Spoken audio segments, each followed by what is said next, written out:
I think it was. I think there's two elements to it. I think one, it was a moment in history years in history that changed the course of world history.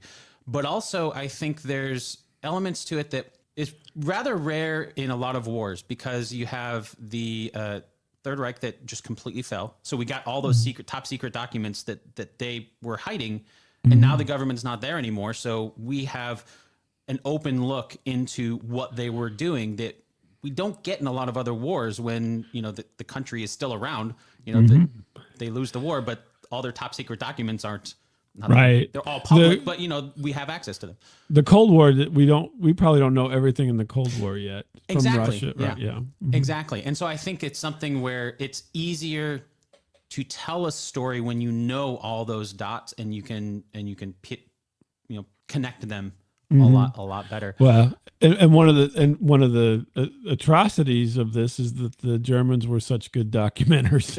I mean, it's bad and it's good and it's bad all at the same time, because they had such a plethora of material for you to look at, showing all the terrible things they were doing.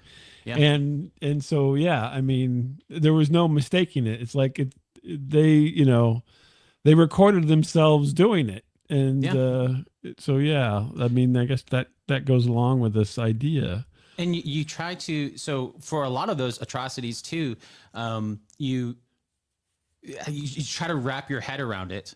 And how would anybody do this? Why would anybody do this? And a lot of that documentation doesn't give straight up answers, but it gives the closest sort of answers that you can get to why would somebody do this sort of thing, to try to understand some of those, why do people do evil things, right? And that's probably one of the best examples of in a time period in history where you get to see the other side of it and some of the thought processes that went into that.